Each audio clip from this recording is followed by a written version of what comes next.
Hello, எல்லாரும் எப்படி இருக்கீங்க? இந்த வீடியோ லாஸ்ட் வீடியோவோட கண்டினியூவேஷன் தான். லாஸ்ட் வீடியோலேயே சொல்லியிருந்தேன் இல்லைங்களா, ஈவினிங் வழிபாடு நான் தனி வீடியோவாக போடுறேன்ட்டு. அதுதான் இது. ஒரு சிஸ்டர் குலதெய்வ சொம்பை பற்றி கேட்டிருந்தாங்க. அதை தான் இந்த வீடியோவில் பார்க்க போகிறோம். குலதெய்வத்தை நான் ஃபோட்டோவா இல்லை சிலையாவோ வைக்கல, அதனால் குலதெய்வ சொம்பாக தான் வச்சுருக்கேன். ஏன்னா நம்மளோட பெரியவங்க முதல்ல ஃபோட்டோவோ இல்லை சிலைகளாவோ வச்சு வழிபடலை. இந்த சொம்பில் தான், அதாவது பித்தளை சொம்பில் தண்ணி பிடிச்சி அதில் பூ வச்சு குலதெய்வ வழிபாட்டை செஞ்சிட்டு இருந்தாங்க. ஏன்னா அப்போல்லாம் ஃபோட்டோஸோ சிலைகளோ எல்லாம் கிடையாதுல்ல, அதனால். ஸோ நான் பார்த்தீங்கன்னா செவ்வாய் வெள்ளி விளக்கேற்றுறதுக்கு முன்னாடியே ஃப்ரெஷ்ஷாக தண்ணியை மாற்றி அதில் கொஞ்சமாக மஞ்சள், பச்சை கற்பூரம், ஜவ்வாது மூணுமே ஆட் பண்ணுவேங்க. ஆனால் கண்டிப்பாக பச்சை கற்பூரமும் மஞ்சளும் ஆட் பண்ணிக்கோங்க. அது நெகட்டிவ் எனர்ஜியை வராமல் தடுக்கும். அதனால் சப்போஸ் பச்சை கற்பூரம் இல்லைனாலும் மஞ்சளாவது கொஞ்சம் ஆட் பண்ணி இந்த மாதிரி ஏதாவது ஒரு பூ, இந்த பூ தான் வைக்கணுங்கிறதெல்லாம் இல்லை, ஏதாவது ஒரு பூ வச்சு நல்லா பூவில் அலங்காரம் பண்ணி நம்ம குலதெய்வத்துக்கு ஃபஸ்ட் இம்பார்ட்டன்ஸ் கொடுத்து வழிபடலாம். அதே மாதிரி தண்ணி செவ்வாய் வெள்ளியில் நான் மாற்றிட்டுருக்கேன். அது ரொம்ப நாளாக அப்படி தான் ஃபாலோ பண்ணிட்டும் இருக்கேன். அப்புறம் அந்த சொம்பை விளக்குறது பார்த்தா, க்ளீன் பண்ணுறது பார்த்தா வியாழக்கிழமை அன்னைக்கு செஞ்சுக்குவேன். ஸோ இப்போது பூ அலங்காரம் எல்லாம் கடவுளுக்கு பண்ணியாச்சு. அது காலையிலேயே பண்ணிட்டேன், லாஸ்ட் வீடியோவில் கூட பார்த்துருப்பீங்க. இப்போது நெய்வேத்தியமாக நம்ம செஞ்சு வச்சுருக்கோம் இல்லையா, லாஸ்ட் வீடியோலேயே காட்டியிருந்தேன். பால் பாயசமும் இந்த முளை கட்டிய ஸ்ப்ரவுட்ஸு வடை தான். அதோட ரெசிபியும் அந்த வ்ளாக்லேயே இருக்குது, தேவைப்படுறவங்க பாருங்கள். ஸோ இதுலேயும் அப்படி தாங்க, நெய்வேத்தியத்துலேயும் இந்த மாதிரி தான் செய்யணுங்கிற கட்டாயமே கிடையாது. நான் பார்த்தீங்கன்னா 10 நாளைக்கு ஒரு தடவை தான் இந்த மாதிரி ஏதாவது செய்வேன். இல்லையா வெறும் பொட்டுக்கடலை, நாட்டு சக்கரை வச்சு சாமிக்கு படைக்கலாம். என்ன இருக்கோ 2 பேரிச்சம்பழமோ இல்லை ஒரு வாழைப்பழமோ ஏதாவது வச்சு செஞ்சோன்னா, நமக்கு என்ன முடியுதோ அதை வச்சு செஞ்சோம்னா போதும். அதுக்கப்புறம் தீப தூப ஆராதனைன்னு தானே சொல்லுவாங்க. அதனால் ஃபஸ்ட்டு தீபம் ஏற்றிக்கோங்க. அடுத்தது தூபம், அதாவது பத்தி இல்லைன்னா சாம்பிராணி, எது வேணால் வாசனை பொருட்கள் நம்ம ரெடி பண்ணிக்கலாம். நான் இன்றைக்கி வெள்ளிக்கிழமைங்கிறனால பால் சாம்பிராணி போடுவேன். ஸோ அதற்கு கறி கிடைக்காது இல்லையா, அதனால் இந்த மாதிரி தொட்டியை ஸ்டவ்வில் நல்லா, அதாவது தேங்காய் தொட்டியை நல்லா நெருப்பில் சூடு பண்ண அது நெருப்பு பிடிச்சிக்கும். அதுக்கப்புறம் நம்ம கொண்டு போய் கொஞ்ச நேரம் வச்சுருந்தோன்னா நெருப்பு அணைஞ்சு நமக்கு அதில் பால் சாம்பிராணி போட்டுக்கலாம். ஸோ அப்படி தான் நான் செவ்வாய் வெள்ளியில் மட்டும் ரெடி பண்ணுவேன். இது தினமுமே செய்கிறது ரொம்ப ரொம்ப சிறப்பாக இருக்கும். வீடு ஃபுல்லாக தெய்வீகமாக இருக்கும் அந்த வாசனை. ஆனால் தினமும் செய்கிறதில்ல, செவ்வாய் வெள்ளியில் செய்வேன். அதே மாதிரி ஷஷ்டி இந்த மாதிரி சிறப்பு நாட்கள்லையும் செஞ்சுக்குவேன். ஸோ இது கட்டாயமாக எல்லா நாள்லேயும் செய்யணுமான்னா அப்படியெல்லாம் கிடையாது, நம்மளோட விருப்பம்தான். நம்மனால இது முடியல அப்படின்னா இப்போல்லாம் கப் சாம்பிராணி, கம்ப்யூட்டர் சாம்பிராணின்லாம் இருக்கு இல்லையா, அதை யூஸ் பண்ணிக்கலாம். இப்போது இது ரெடி ஆகிடுச்சு. இதில் பால் சாம்பிராணி பவுடர் பண்ணி வச்சுருக்கேன். இது கூட குங்குளியம் இருக்கும் இல்லைங்களா, அதையும் பவுடர் பண்ணி வச்சுருக்கேன். ஸோ அதை ரெண்டையும் போட்டு நல்லா புகை வந்துடும்.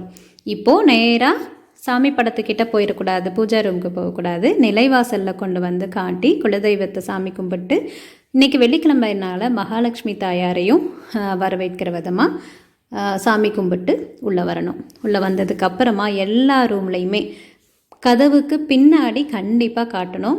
நெகட்டிவ் எனர்ஜி இருந்துச்சுன்னா கண்டிப்பாக போயிடும் அப்படின்னு சொல்லுவாங்க.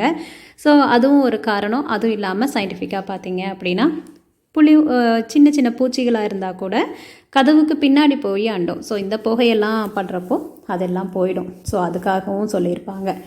ஸோ எல்லா ரூம்லேயும் காட்டிட்டு, கதவுக்கு பின்னாடியும் காட்டிட்டு, அதுக்கப்புறமா நம்ம சாமி ரூமுக்கு கொண்டு எல்லா சாமிகளுக்கும் காட்டி, அதே மாதிரி புகை கம்மியாகிறப்போ கொஞ்சம் சாம்பிராணியை அப்பப்போ தான் ஆட் பண்ணணும், ஒரே இதாக ஆட் பண்ணிட வேண்டாம்.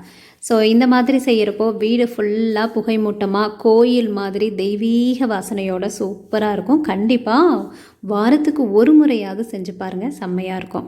இப்போது நம்ம அது முடிஞ்சிச்சு இல்லையா, அடுத்தது நெய்வேத்தியத்துக்கு பஞ்சபாத்திரத்தில் நம்ம தண்ணி தினமுமே ஃப்ரெஷ்ஷாக மாற்றிடணும். இப்போது அதுக்கு அதில் இருக்கிற தண்ணியை எடுத்து 3 தடவை நம்ம பிரசாதத்தை சுற்றி செஞ்சுட்டு, அதுக்கப்புறமா அதுக்குன்னு ஒரு பூ வச்சுக்கணுங்க தனியாக. அந்த பூவில் நம்ம பிரசாதத்துக்கிட்ட காட்டி கடவுளுக்கு எடுத்து கொடுக்கணும். அதாவது நம்ம என்ன தவறுகளோடவோ தவறான எண்ணங்களோடவோ இல்லை ஏதாவது இது பண்ணியிருந்தாலும் மன்னிச்சு எங்களோட நெய்வேத்தியத்தை நீங்கள் மனசார ஏற்றுக்கணும் கடவுளே அப்படின்னு ஒரு நம்மளோட இது தானே, நம்ம என்ன நினச்சி கொடுக்கணுமோ சாமிக்கு நம்ம பிரியமாக செஞ்சுருப்போம். இருந்தாலும் ஏதாவது நமக்கே தெரியாமல் கூட யாரையாவது பேசிக்கிட்டோ இல்லை ஏதாவது ஒரு சின்ன மிஸ்டேக் பண்ணியிருந்தாலோ அது தப்பு இல்லையா? ஸோ சாமியிட்ட கும்பிட்றப்போ எதுவாக இருந்தாலும் மன்னிச்சு நான் செஞ்சதை ஏற்றுக்கோங்க அப்படின்ட்டு அவ்வளோதான். தீப தூப ஆராதனை எல்லாம் முடிஞ்சு நெய்வேத்தியமும் எல்லா சாமிக்கும் கொடுத்தாச்சு. அடுத்ததாக என்ன பண்ணணும், சாமிக்கிட்ட உட்காந்து நம்ம தான் பெரிய லிஸ்ட்டே வச்சுருப்போம் இல்லையா, அடுத்தடுத்து ஒன்றா இது வேணும் அது வேணும்ன்ட்டு அப்படியெல்லாம் எதுவும் கேட்காம ஒரு 2 நாளைக்கு முன்னாடி ஒரு வரி படித்தேங்க, அதை உங்களோட ஷேர் பண்ணிவிட்டு அப்புறம் பேசலாம். கடவுளே என்று பெரிய சத்தத்துடன் அலறினேன், கேட்டிருக்கும் ஆனால் பழகிய குரல் தானே என்று போயிருப்பார் அப்படின்ட்டு. அதாவது நம்ம போய் உட்காந்ததையுமே நிறைய லிஸ்ட்டாக அடிக்க ஆரம்பிச்சிருவோமா, அது கடவுளுக்கே போர் அடிச்சிடும். நம்மளே சொல்லுவோம்ல, சிலர் வந்து அப்படியே பேச ஆரம்பித்தாங்கன்னா ஐயோ ரொம்ப வந்துருச்சு அப்படின்ட்டு, அந்த மாதிரி தான். ஸோ கடவுள் அப்படி நினச்சிக்க மாட்டார். இருந்தாலும் நம்ம வந்து போய் சாமி கும்பிட உட்காந்ததையுமே ஏதாவது ஒரு பாடலை பாராயணம் பண்ணுங்க. அதாவது குலதெய்வத்துக்கு பார்த்தீங்க அப்படின்னா ஒரு நாள் சிறப்பான நாள் இருக்கும். சிவனை கும்பிட்ற எங்களுக்கு திங்கள் உகந்த நாள், அன்னைக்கு குலதெய்வ வழிபாட்டோட ஏதாவது ஒரு பாடலை பாராயணம் பண்ணலாம். செவ்வாய்க்கிழமையா முருகருக்கானது, அந்த மாதிரி ஏதாவது ஒரு பாடலை பாராயணம் பண்ணிவிட்டு அதுக்கப்புறமா நம்மளோட வேண்டுதலை ஷார்ட் அண்ட் ஸ்வீட்டாக வச்சுட்டு வெளியே வர்றப்போ மனசு சந்தோஷமாக வரணும், அமைதியாக நிம்மதியாக வரணும். இப்போ முடிஞ்சிச்சு வழிபாடெல்லாம். வந்ததையும் நம்மளோட க்ளீனிங் ஒர்க்ஸ் எல்லாம் கொஞ்சம் இருக்குது. ஏன்னா டிஃபன் பாக்ஸஸ் எல்லாம் வந்து ஈவினிங் கொண்டு வந்து வச்சுருவாங்க. அதுக்கப்புறம் ஸ்நாக்ஸ் எல்லாம் சாப்பிட்டது அதெல்லாம் இருந்துச்சு. ஸோ அதெல்லாம் பார்த்துக்கலாம். அதுக்கு முன்னாடி பார்த்திங்கன்னா நைட் டின்னருக்கு இன்றைக்கி தோசாவும் சிம்பிளாக ஏதாவது ஒரு சட்னியும் தான் வணக்கி அரைக்க போகிறேன். ஏன்னா கொஞ்சம் சாம்பாரும் இருக்குது. ஸோ அடுத்ததாக டின்னரை முடிச்சுட்டு அப்புறம் வந்து நம்ம கண்டினியூ பண்ணலாம். அடுத்தது ஒன்றும் பெருசாக இல்லைங்க. என்னென்னா சாப்பிட்டு முடிச்சாச்சு. முடித்ததுக்கப்புறமா எப்பவும் அதே க்ளீனிங் ஒர்க் தான். இன்றைக்கி ஃபுல் டேவுமே வந்து நீங்கள் லாஸ்ட் விலாக்லேருந்து பார்த்துருப்பீங்க என்னோடய ஒர்க் எப்படி இருந்துச்சு அப்படின்ட்டு.